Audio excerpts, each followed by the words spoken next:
नमस्कार।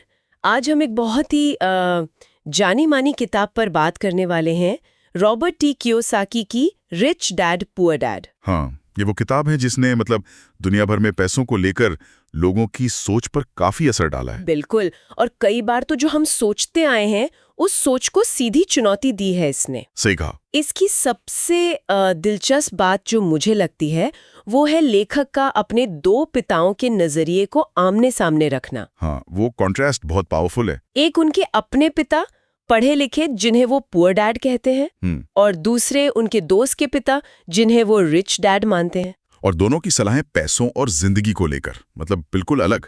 जमीन आसमान का फर्क है ना। हाँ। गरीब पिता की सोच तो हमें बहुत पहचानी हुई सी लगती है, अच्छी पढ़ाई करो, डिग्री लो। हाँ, और फिर एक अच्छी सुरक्षित नौकरी पकड़ लो। बिल्कुल, जिसमें तनख्वाह ठीक ठाक हो। ऐसा लगता है जैसे यही एक सीधा रास्ता है। ज्यादातर लोगों को यही सिखाया जाता है, पर अमीर पिता का नजरिया वो इससे एकदम अलग था। किस तरह से अलग था? ऐसा नहीं कि वो पढ़ाई या मेहनत के खिलाफ थे, पर उनका जोर इस बात पर था कि आप सिर्फ पैसे के लिए काम मत करो। अच्छा, तो फिर? बल्कि आपका पैसा आपके लिए काम करे। उनका पूरा ध्यान था निवेश पर, अपना कोई काम शुरू करने पर, और सबसे जरूरी एसेट्स बनाने पर। एसेट्स यानी संपत्ति। हाँ, ऐसी संपत्ति जो आपकी जेब में पैसा डाले लगातार, भले ही आप उस वक्त सो रहे हों। ये दिलचस्प है।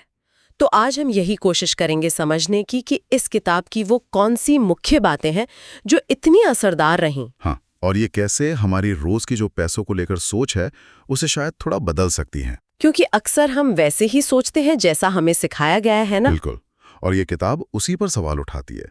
तो चलिए जरा और गहराई से देखते हैं इसे। तो पहली बात जो ये किताब सामने रखती है, और जो शायद कई लोगों को थोड़ी चुभ भी सकती है, हाँ। वो ये है कि सिर्फ एक अच्छी तनख्वाह वाली नौकरी के सहारे अमीर बनना या आर्थिक रूप से आजाद होना बहुत मुश्किल है।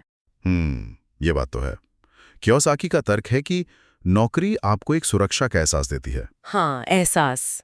पर असलियत में दौलत बनाने के लिए वो काफी नहीं है। आपको आय के दूसरे रास्ते बनाने पड़ेंगे। और यहीं पर वो पैसिव इनकम वाली बात आती है, निष्क्रिय आय। बिल्कुल, ये पैसिव इनकम का आइडिया ही अमीर पिता की सोच का आप कह सकते हैं केंद्र बिंदु है। अच्छा, निष्क्रिय आय मतलब क्या? बिना काम किए पैसा? हाँ, एक तरह से।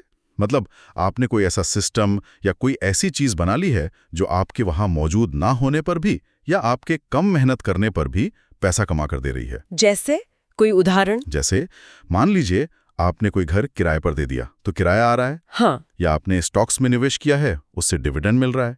या कोई किताब लिख दी, उसकी रॉयल्टी आ रही है। या कोई ऑनलाइन बिजनेस सेट कर दिया जो अब ऑटोमेटिक चल रहा है। समझ गई। तो मेहनत एक बार करनी है लेकिन आय बार बार आती रहे। हाँ, या कम मेहनत से आती रहे।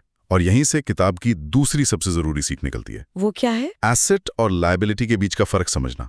संपत्ति और देनदारी। कियोसाकी कहते हैं अमीर लोग एसेट्स खरीदते हैं और बाकी लोग, मध्यम वर्ग और गरीब लोग, लायबिलिटीज खरीदते हैं जिन्हें वो अक्सर एसेट समझ लेते हैं। अरे, ये वाला पॉइंट तो सच में सोचने वाला है। तो एसेट क्या है, फिर से बताएं जरा। सीधी सी बात, एसेट वो चीज है जो आपकी जेब में पैसा डालती है। पैसा डालती है, ओके। जैसे वो किराए वाला घर। हाँ, या स्टॉक्स जिनसे डिविडेंड मिले, बॉन्ड्स जिनसे ब्याज मिले, कोई छोटा मोटा साइड बिजनेस जो मुनाफा दे रहा हो, ये सब एसेट्स हैं। ठीक है। और लायबिलिटी? लायबिलिटी वो हर चीज है जो आपकी जेब से पैसा निकालती है। जैसे कार लोन की किश्त जा रही है हर महीने। हाँ। होम लोन का ब्याज और मूलधन जा रहा है। क्रेडिट कार्ड का बिल है, या कोई ऐसी महंगी चीज खरीद ली जिसकी कीमत कम हो रही है और उस पे मेंटेनेंस का खर्चा अलग से है। तो कियोसाकी ये कहते हैं कि लोग अक्सर अपने घर को सबसे बड़ा एसेट मानते हैं। हाँ, बिल्कुल। पर अगर उस पे बहुत बड़ा लोन है और वो कोई इनकम नहीं दे रहा, तो वो असल में लायबिलिटी है। बिल्कुल सही। कम से कम जब तक लोन चल रहा है और वो जेब से पैसे निकाल रहा है, तब तक तो वो लायबिलिटी की तरह काम कर रहा है। अमीर पिता का फलसफा यही था, ज्यादा से ज्यादा इनकम देने वाले एसेट्स जमा करो और लायबिलिटीज को कम से कम रखो। ये सुनने में तो आसान लगता है। हाँ, सुनने में आसान है, पर करने में अनुशासन चाहिए। एक और दिलचस्प बात किताब बताती है। क्या? कि अमीर लोग पहले अपने पैसे से एसेट्स खरीदते हैं, फिर उन एसेट्स से जो इनकम होती है उससे अपने शौक पूरे करते हैं या महंगी चीजें खरीदते हैं। अच्छा, और आम आदमी या मध्यम वर्ग अक्सर पहले ही क्रेडिट पर कार या बड़ा घर जैसी लायबिलिटी ले लेता है। हाँ, ये तो होता है। और फिर सालों तक उस कर्ज को चुकाने के लिए और ज्यादा मेहनत करता है, और यहीं वो फंस जाता है जिसे कियोसाकी रैट रेस कहते हैं। हाँ, ये रैट रेस का जिक्र आता है किताब में। ये क्या है असल में? चूहा दौड़, सुनने में ये अजीब लग रहा है। हाँ, ये एक बहुत सटीक शब्द है जो कियोसाकी ने इस्तेमाल किया है। ये वो कभी न खत्म होने वाला चक्कर है कैसा चक्कर? जिसमें लोग ज्यादा पैसा कमाने के लिए खूब मेहनत करते हैं, फिर जैसे ही तनख्वाह बढ़ती है या इनकम आती है, उनके खर्चे भी बढ़ जाते हैं। हाँ, लाइफस्टाइल बढ़ जाता है। बिल्कुल, बड़ी कार, शायद बड़ा घर, नए गैजेट्स, इससे उन पर कर्ज और बढ़ जाता है। अब उस बढ़े हुए कर्ज और खर्चों को पूरा करने के लिए उन्हें और ज्यादा कमाना पड़ता है। और फिर और खर्चे। हाँ, और ये चक्कर चलता रहता है, जैसे वो पहिए में चूहा दौड़ता रहता है ना। हाँ हाँ। दौड़ तो रहा है पर पहुंच कहीं नहीं रहा। आय बढ़ती है पर संपत्ति नहीं बढ़ती, सिर्फ खर्चे और देनदारियां बढ़ती जाती हैं। बाप रे, तो लोग पैसे के लिए ही काम करते रहते हैं, पैसा उनके लिए काम नहीं करता। एग्जैक्टली, यही है रैट रेस। ये तो वाकई बहुत से लोगों की कहानी लगती है। और इसे तोड़ने के लिए, जैसा आपने कहा, सिर्फ ज्यादा कमाना काफी नहीं है। नहीं, बिल्कुल नहीं। यहीं पर किताब की तीसरी बहुत अहम सीख आती है। वो क्या है? फाइनेंशियल एजुकेशन, यानी वित्तीय साक्षरता की जरूरत। वित्तीय साक्षरता मतलब पैसों के बारे में जानकारी। हाँ, और सिर्फ जानकारी नहीं, समझ। ये शायद किताब का सबसे जोरदार संदेश है। हम सालों स्कूल कॉलेज जाते हैं, मुश्किल से मुश्किल विषय पढ़ते हैं। हाँ, मैथ, साइंस, इतिहास। पर पैसा कैसे काम करता है, निवेश क्या होता है, कंपाउंडिंग क्या चीज़ है, टैक्स कैसे बचाए जा सकते हैं, एसेट कैसे बनाए जाते हैं, ये सब हमें हमारी फॉर्मल एजुकेशन में शायद ही सिखाया जाता है। ये बात तो है।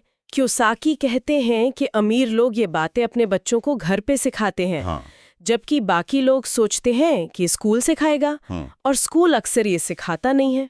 पर ऐसा क्यों है? मतलब इतनी ज़रूरी चीज़ हमारी पढ़ाई का हिस्सा क्यों नहीं है? ये मुश्किल है इसलिए?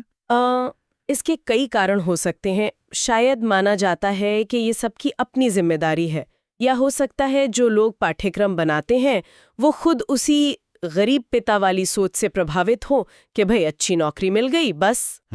वजह जो भी हो, नतीजा तो यही है कि ज्यादातर लोग बिना खास वित्तीय ज्ञान के ही अपनी आर्थिक जिंदगी के बड़े बड़े फैसले ले लेते हैं। बिल्कुल, और फिर या तो डर के मारे निवेश ही नहीं करते, सोचते हैं शेयर बाजार जुआ है। हाँ, या फिर जल्दी अमीर बनने के चक्कर में कहीं गलत जगह पैसा फंसा देते हैं बिना सोचे समझे।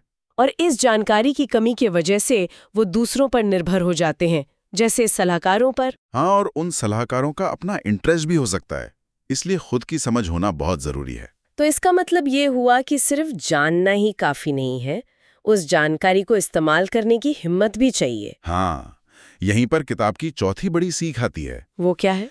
वो है कि वित्तीय स्वतंत्रता पाने के लिए अपनी सोच बदलनी होगी, थोड़ा जोखिम उठाना सीखना होगा और लगातार सीखते रहना होगा। जोखिम उठाना, इसमें तो डर लगता है। बिल्कुल लगता है। अमीर पिता का मानना था कि फेलियर यानी असफलता वो सीखने की प्रक्रिया का हिस्सा है, उससे डरना नहीं है। लेकिन पैसा डूब गया तो? देखिए, कियोसाकी कहते हैं कि वित्तीय दुनिया में कुछ भी ना करना यानी कोई कदम ही ना उठाना, वो अक्सर सबसे बड़ा जोखिम होता है। पैसा बैंक में पड़ा है तो महंगाई उसे खा रही है, वो भी तो एक तरह का नुकसान ही है। हाँ, ये बात तो है। तो वो कैलकुलेटेड रिस्क की बात करते हैं, सोचा समझा जोखिम। हाँ, बिल्कुल। इसका मतलब ये नहीं कि आंख बंद करके कहीं भी पैसा लगा दिया, नहीं। इसका मतलब है पहले जानकारी इकट्ठी करो, समझो, विश्लेषण करो और फिर शायद छोटे स्तर पर शुरुआत करो, देखो क्या होता है, अपनी गलतियों से सीखो। लेकिन ये डर, नौकरी छूटने का डर, पैसा डूबने का डर, ये हमें रोकते हैं ना। हम सेफ खेलना चाहते हैं। हाँ, और कियोसाकी कहते हैं कि यही दो भावनाएं हैं, डर और लालच, जल्दी अमीर बनने का लालच, जो हमारे ज्यादातर वित्तीय फैसलों को कंट्रोल करती हैं। तो अमीर पिता क्या कहते थे इस बारे में? उनकी सोच थी कि इन भावनाओं को समझना जरूरी है और इन पर काबू पाना सीखना जरूरी है। डर लग रहा है फिर भी सोच समझकर कदम उठाना, लालच आ रहा है पर बिना जांचे परखे कूद नहीं पड़ना। ये तो मुश्किल है। हाँ, ये एक कला है जो धीरे धीरे आती है वित्तीय बुद्धि के साथ। और ये बुद्धि कैसे बढ़ेगी? कैसे? लगातार सीखने से, किताबें पढ़ने से, सेमिनार में जाने से, जो लोग इस फील्ड में अनुभवी हैं उनसे बात करने से, बाजार को समझने से।